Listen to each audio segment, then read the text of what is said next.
In the current era, characterized by the rapid obsolescence of technology, the allocation of financial resources towards the acquisition of new systems may appear imprudent as it often compels further substantial expenditures within a relatively short time frame. In other words, spending money on a new system seems illogical as you are basically forced to spend another barrel of money in a few short years. Nonetheless, advancements in technology such as frame generation have presented users with opportunities to significantly enhance their gaming experience without incurring the substantial costs traditionally associated with hardware upgrades. Therefore, there's no cause for concern as a prudent alternative exists. By limiting the frame rate to 25 FPS, one can achieve a satisfactory balance between performance and cost efficiency. Should you consider my proposition to be irrational or understandably insane, I kindly request that you afford me the opportunity to present my reasoning and my case in full. Imposing a cap on your frames per second at 25 and anticipating an enhanced,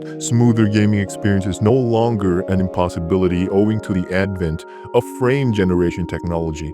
More specifically, this capability is facilitated through an application known as lossless scaling, which enables the aforementioned improvement in performance. However, caution is warranted as the prescribed frame cap is not an immutable or universally applicable standard. In other words, 25 FPS is not a hard and fast rule. The appropriate FPS cap is contingent upon the monitor that you use, and as such it may vary depending on the capabilities of your monitor. Before proceeding, it is imperative to first address the underlying rationale as to why it is in fact entirely feasible to achieve a smooth gaming experience at such a relatively low FPS cap. Frame generation refers to a computational technique employed in digital graphics rendering whereby additional frames are artificially generated between the original frames of a video or a graphical sequence, such as a 3D application. This process is designed to enhance the perceived smoothness and fluidity of motion by increasing the effective frame rate without requiring the generation of additional content by the primary rendering engine. In other words, in the simplest terms possible, frame generation is a technology that creates,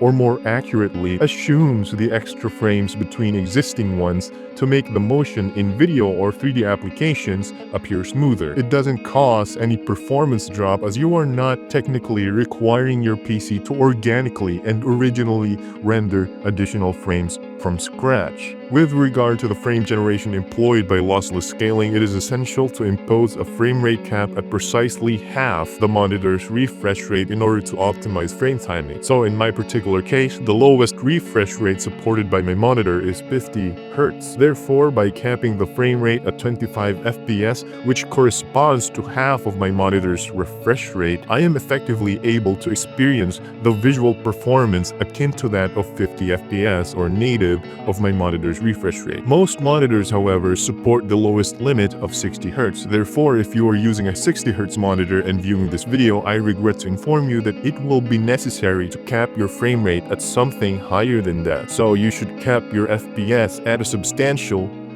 30 FPS. Wow, what a significant jump, right? Notwithstanding the aforementioned benefits, it is important to acknowledge that certain drawbacks are inevitable. Specifically, the lower the frame rate cap, the more it will result in the manifestation of visual artifacts. This is due to the inherent limitation that arises from the absence of frames. As you know, it is not possible to infer data from frames that are not existing or that are not rendered. Consequently, if your system is capable of natively running the game at 60 FPS, it would be advisable to forego any lossless scaling and instead allow the game to operate at its optimal performance or at least cap it at 60. However, for those utilizing less powerful hardware such as a GTX 1060 while playing a demanding title like God of War Ragnarok on a 1060, then it is strongly recommended you experiment with this feature as it may offer a favorable balance between performance and visual fidelity. But wait, you ask, if you're frame generating up to 50 Hz or 50 FPS, why did you say that you are seeing 60 FPS? Reasonable uncertainty. Are you lying to us? Did you clickbait us? Your concerns are understandable and I acknowledge their validity.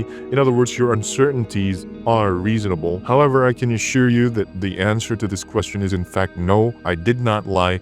This matter can be resolved through a discussion centered on the concept of frame timing. I respectfully request again that you allow me the opportunity to explain further. So what what is frame timing? In order to get a good grasp of what frame timing is, I would like to impose an analogy, so just play along. Think of your whole system, including your monitor, as a racetrack. Not a mere straightway, but an actual racetrack, replete with all its intricacies, twists, and turns. In a genuine racetrack, the most powerful vehicle isn't necessarily the fastest. Hear me out. Just look at the Lexus LC500. The LC500 is powered by a robust 5-liter naturally aspirated V8 engine pumping out 471 horsepower and 540 Nm of torque. Truly a marvel of engineering. Who wouldn't be impressed by a vehicle that combines the raw power of a V8 engine with the subtlety of a luxury sedan? It's truly a masterpiece. And now let's look at the FK8 Honda Civic Type R. It's a measly 2-liter turbocharged 4-cylinder engine that produces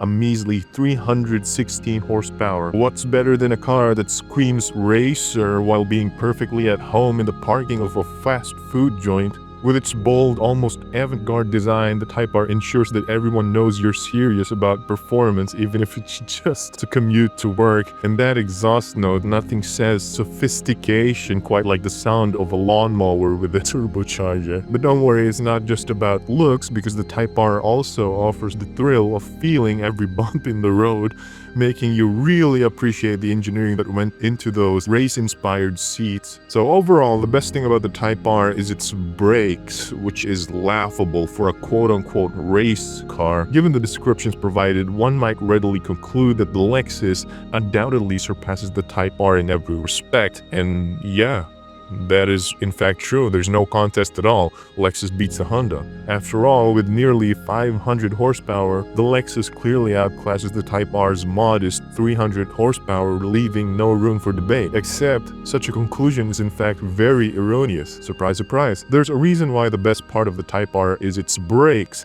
In a racetrack, how efficient a car slices through the twists and turns is more significant than how fast you can go from 0 to 60. It is precisely the timing, ring a bell, of the handling characteristics of the Type R that ironically enable it to surpass vehicles with nearly double its power. Although seemingly paradoxical, the brakes are arguably the most distinguished feature of the Type R. This design choice was in fact deliberate, along with the quote-unquote childish trims and wings for aerodynamic efficiency, as again, braking and the handling system plays a crucial role in enhancing the vehicle's overall speed and performance. So, albeit paradoxically, the brakes are the best part of the Type R, it was indeed the best part of the Type R. It was all intended, as the brakes make the Type R go faster. Wow, I'm sounding like a massive Lightning McQueen geek. Turn right to go left. I know it sounds corny, but it's all real. Indeed, an actual footage from Top Gear demonstrates that the Lexus LC500, which is often regarded as the epitome of style and power, is struggling to maintain pace with a Honda Civic. A Civic, no less, a vehicle powered by inline-4 engine. But if any one of you owns an LC500, you know, I'd be happy to trade it with my FK8 nonetheless. Anyway, the same principle applies to frame timing. It is the underlying reason why 30 FPS consistently feels different and distinct in its experience. It explains why 30 FPS tends to exhibit a smoother performance on consoles compared to other platforms, despite all of them being 30 FPS. And I am confident that you too have experienced this phenomenon. When the frame rate is uncapped and it is fluctuating from 50 to 70 FPS, it often feels akin to 45 FPS during actual gameplay. In my particular case, by capping the frame rate at 25 FPS and utilizing frame generation to match my monitor's refresh rate of 50 Hz or 50 FPS, the system demand remains exceptionally low, and thus my system can achieve perfect frame timing. This, coupled with the relatively modest signal transmission from the system to the monitor, results in a noticeably smoother experience than would be expected from an actual 50 FPS cap. That being said, while I acknowledge that my previous assertions have been predominantly theoretical in nature, it is now imperative to examine their actual practical application. To that end, I present the following comparison.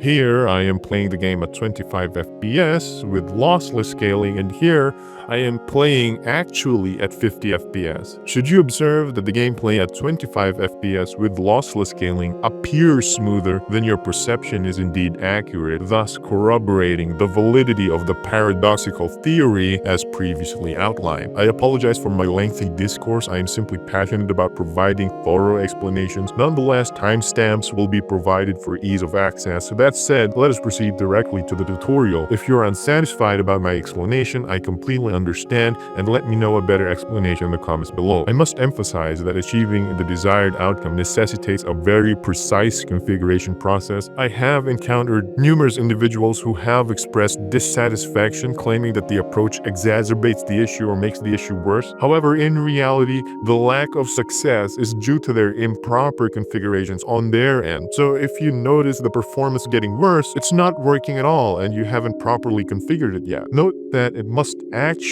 look like you are playing at an FPS equivalent to your monitor's refresh rate, or else lossless scaling is not working at all. The first step naturally is to purchase lossless scaling. It is available on Steam at an exceptionally reasonable price, offering a considerable value when compared to the cost of purchasing entirely a new PC. Next, you will be required to download the frame limiter, which is essential for the process to function correctly. Without it, the configuration will not work as intended and your investment will be in vain. I personally recommend the RTSS frame limiter, and it is widely regarded as the most effective option available. Subsequently, use the frame limiter to cap your FPS at half of your monitor's refresh rate. So for instance, as my monitor operates as 50 Hz, I set my frame rate to 25 FPS. Once lossless scaling is running, configure the scaling mode to auto, select aspect ratio from the drop-down menu below, and set the scaling type to off. Now this is a crucial step. In the frame generation settings, select LSFG 2.3 in the designated column, then set the mode to X2, the capture API to DXGI, and ensure that the preferred GPU is set to your dedicated graphics processing unit. Mine is RTX 3070.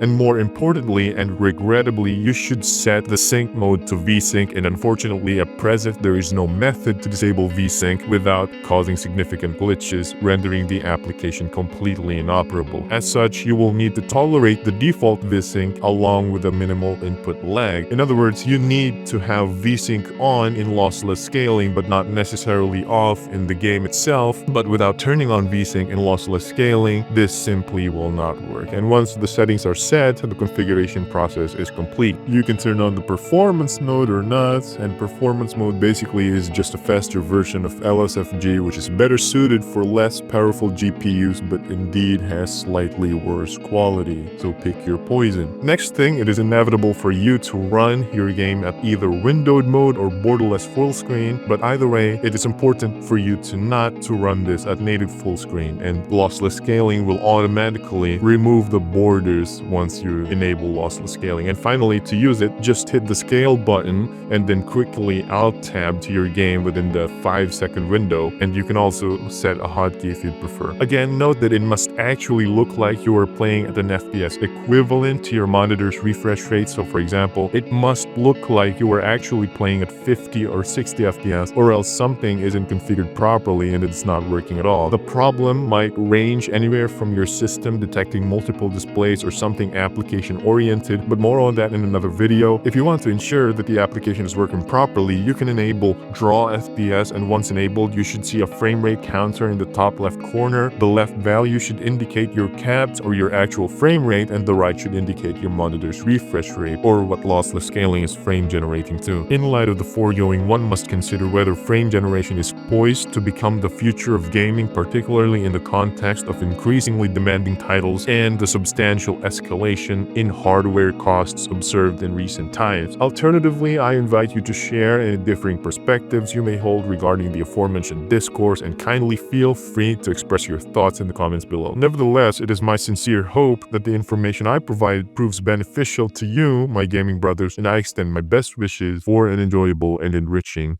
gaming experience.